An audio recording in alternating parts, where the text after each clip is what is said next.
नमस्कार साथीहरू, के तपाईँ पनि पढ्न बस्दा 10 मिनेटमै मोबाइल चलाउन थाल्नुहुन्छ? पछि गएर पछुतो लाग्छ? यदि त्यसो हो भने यो भिडियो तपाईहरूको लागि। पढ्न त मन लाग्छ, जब किताब खोलिन्छ तब फेसबुक, टिकटक, इन्स्टाग्राम, व्हाट्सएप लगायत सोशल मिडियाको नोटिफिकेसन बज्छ अनि मोबाइल अन घन्टौं बितेको पत्तै हुँदैन। यो तपाईको मात्र नभइकन हरेक युवा र विद्यार्थीहरूको साझा समस्या हो। यदि यो समस्याबाट तपाईँ मुक्त हुन चाहनुहुन्छ भने तपाईले यो फर्मुलालाई फलो गर्न सक्नुहुन्छ। आउनुस् के रहेछ त।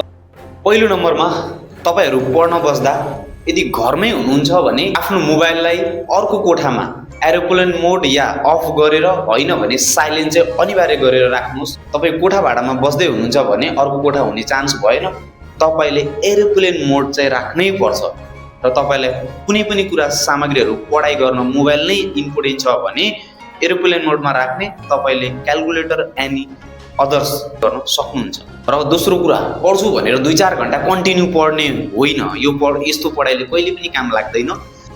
मिनिमम 20 देखि 25 मिनेटको डिफरेन्टमा तपाईले एउटा अलार्म लगाउनुहोस् र त्यो अलार्म बज्ने बित्तिकै तपाईले 5 देखि 10 मिनेटको मजाले इन्जोय हुने गरेर आफूलाई आनन्द आउने खालको क्रियाकलापहरू गरेर 1 गिलास मजाले पानी पिउनुस् र फेरि पढाइ गर्न सुरु गर्नु। यही कुरालाई बारम्बार तपाईले दोहोर्याएर 2-4 घण्टा पढ्नुभयो भने तपाईले पढेको कुरा पनि सधैँभरिका लागि याद रहन्छ र तपाईको भविष्य सुनिश्चित बनाउन यो फर्मुलाले बहुत काम गर्ने होला छ।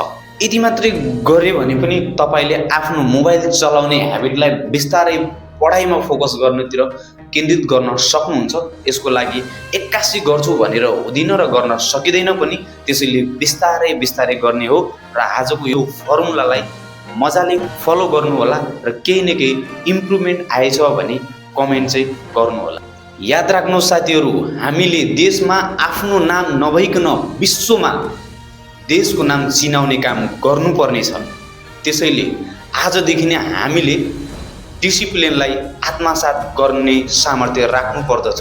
यो भन्दा राम्रो भिडियो लिएर आउने नै छु। यदि तपाईलाई यस्तै खाले भिडियोहरू मन पर्छ भने लाइक, कमेन्ट, फलो र सब्स्क्राइब गरेर हाम्रो सोशल मिडियाहरू सम्पूर्ण युट्युब, फेसबुक र टिकटकमा मजाले जोडिन सक्नुहुन्छ। जय देश, जय नेपाल।